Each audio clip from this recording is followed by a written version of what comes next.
কাচ্চি বিরিয়ানি এত সহজ রান্না, যদি কিছু নিয়ম জানা থাকে তাহলে অবশ্যই কাচ্চি বিরিয়ানি রান্না অনেক সহজ। খুব সহজে কিভাবে কাচ্চি বিরিয়ানি রান্না করতে হবে সেই রেসিপিটা আপনাদের সাথে আজকে শেয়ার করব। কতক্ষণ মাংস মেরিনেট করে রাখতে হবে, কি কি মশলা দিতে হবে, কতক্ষণ দমে রাখলে কাচ্চি বিরিয়ানি পারফেক্ট হবে, এর কাচ্চি বিরিয়ানিতে আলুর ভিতর থেকে যে ফ্লেভারটা আসে, কি কি মশলা দিয়ে কতক্ষণ মেরিনেট করে রাখলে সেই ফ্লেভারটা আসবে, পানি কতক্ষণ বয়েল করতে হবে, কি মশলা দিয়ে, সমস্ত কিছু এই 5 মিনিটের ভিডিওটি যে দেখবেন সে শিখে যাবেন কিভাবে ঘরে কাচ্চি রান্না করতে হয়। প্রথমে আমি একটা দুধ রেডি করে নিচ্ছি। এখানে কুসুম গরম পানিতে হাফ কাপ গুঁড়া দুধ দিয়ে দুধটা রেডি করে দিয়েছি। সেখান থেকে কিছু দুধ নিয়ে এখানে আমি স্যাফরন পানিতে ভিজিয়ে রাখছি। এখানে আমি আলুটা কেটে নিয়েছি। কাচ্চির তো আলু ছাড়া জমেই না। আলুটা আমি লবণ হলুদ দিয়ে মেরিনেট করে রেখে দিব। এটা খুব মনোযোগ সহকারে দেখবেন, তাহলে কাচ্চি রান্না যে এত সহজ সেটা কিন্তু আপনি জেনে যাবেন। এখানে আমি 2 কেজি খাসির মাংস নিয়েছি, আর খাসির মাংসটা ঠিক রেগুলার থেকে একটু বড় সাইজ করে কেটে নিয়েছি। কেজি মাংসের জন্য এখানে আমি 2.5 কাপ পেঁয়াজ বেরেস্তা নিয়েছি। পেঁয়াজ বেরেস্তাটা আমি আগেই করে রেখেছিলাম একটু ভিডিওটা ছোট করার জন্য এবং দেখা সুবিধা করার জন্য।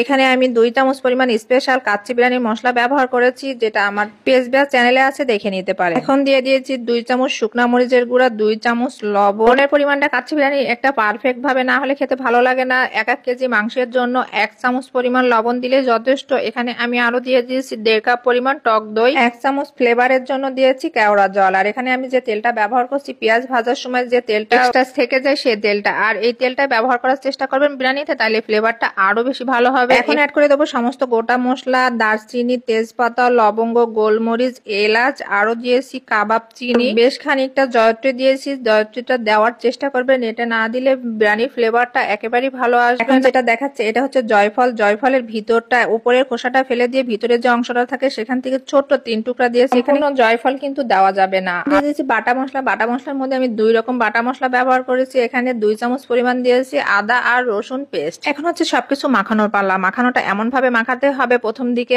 একটু বা শক্ত লাগতে পারে, পরে এমন ভাবে মাখাতে হবে 5 থেকে 7 মিনিট অনবরত মাখাতে হবে, যেন মাংস থেকে একেবারে পানি ছেড়ে আসে। আর এটা কিন্তু 5 থেকে 7 মিনিট অনবরত মাখাতে হবে, না হলে কিন্তু মাংস ভালো মেরিনেট হবে না। এখন ঢাকনা দিয়ে ঢেকে রাখছি। আর আলুটা যে মেরিনেট করে রেখেছিলাম সেটা এখন ভেজে নিব। হালকা করে ভেজে আলুটা উঠিয়ে নিয়ে এখন দিয়ে দিচ্ছি আলুর মধ্যে পরিমাণ মতো লবণ, সামান্য পরিমাণ চিনি, আরো দিচ্ছি যে আগে থেকে স্যাফরন দুধে ভিজিয়ে রেখেছিলাম সেখান থেকে 2 চামচ পরিমাণ, আর কেওড়া জল। এই 4টা উপকরণ দিয়ে আলুটা অবশ্যই মেরিনেট করে রাখলে আলুর ভিতরে কিন্তু একটা এক্সট্রা ফ্লেভার অ্যাড হবে। কাচ্চি বিরিয়ানি খাওয়া হবে, আলু থেকে কিন্তু একটা এক্সট্রা ফ্লেভার আসবে। এখানে আমি ময়দা নিয়েছি। ময়দা অল্প অল্প পানি দিয়ে একটা নরম ডো তৈরি করে রেস্টে রেখে দেবো। যে তৈরি করা হয় তার থেকেও কিন্তু নরম ডো। চালটা প্রথমে 1 ধোয়া দিয়ে ভিজিয়ে রাখতে হবে 1 ঘন্টার জন্য।